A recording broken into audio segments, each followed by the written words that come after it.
नमस्ते जोले सबैजनालाई। आज पनि एउटा सानो छोटो टपिक लिएर आएको छु हजुरको सामु। हाम्रो कोर्सेसमा दिनुभएको 30 दिनको रिल च्यालेन्जलाई एक्सेप्ट गर्दै आजको डे 9 रहेको छ र टपिक रहेको चाहिँ myth about the online digital business.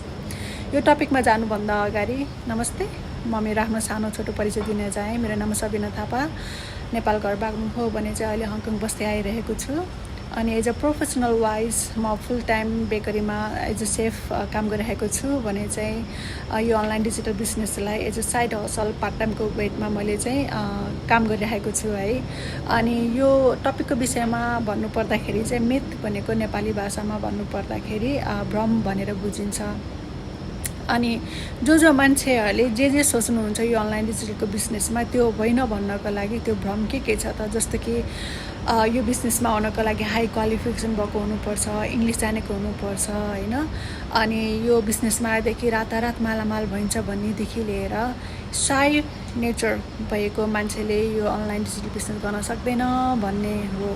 तर होइन, यो अनलाइन डिजिटल बिजनेसमा हामी जोइन हुन्छौँ। त्यस पछाडि चाहिँ हाम्रो यो कोच र मेन्टरले चाहिँ लाइफ टाइमको लागि हामीलाई ट्रेनिङहरू दिनुहुन्छ, जहाँ 0 लेभलबाट सिकाइन्छ।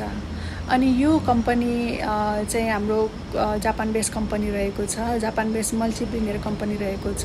अहिले संसारभर चाहिँ 29वटा देशमा रहेको छ भने 44वटा ब्रान्च रहेको छ, अफिस रहेको छ। अनि यो बिजनेस भनेको एउटा लिगल पनि हो है। अनि हामीले चाहिँ जति पनि कमाइ गरिन्छ यो बिजनेसमा प्रत्येक इयरको अन्तिमतिरमा ट्याक्स पनि पे गर्नुपर्ने हुन्छ। अनि यो बिजनेस चाहिँ हामीले लिगेसी पास पनि गर्न सकिन्छ, जस्तो कि आफ्नो हस्बेन्ड, वाइफ, छोराछोरीको नाममा पनि पास गर्न सकिन्छ। त्यो भएको भएर यो बिजनेस इलिगल होइन, लिगल हो। अझै पनि हजुरहरूलाई यो बिजनेसहरू यो बिजनेसको विषयमा जान्नु मन छ भने हजुरले मलाई कन्ट्याक्ट गर्न सक्नुहुनेछ, मलाई मेसेज छोड्न सक्नुहुन्छ, अथवा तल दिएको लिङ्कमा हजुरको नाम र इमेल रेजिस्टर गरेर 8वटा भिडियोहरू फ्रीको भिडियोहरू चाहिँ हजुरको इमेलमा आउँछ। त्यो चाहिँ हजुरले हेर्न पनि सक्नुहुन्छ। र अझै थप जानकारीको लागि चाहिँ बुझ्नु मन छ भने चाहिँ हजुरले मलाई रिचार्ज गर्न सक्नुहुनेछ। हस् त, नमस्ते, धन्यवाद आजको भिडियोको लागि हेरिदिनु भएकोमा धेरै धेरै धन्यवाद। भोलि म फेरि अर्को टपिक लिएर अर्को भिडियो लिएर आउँछु। हस्, धन्यवाद।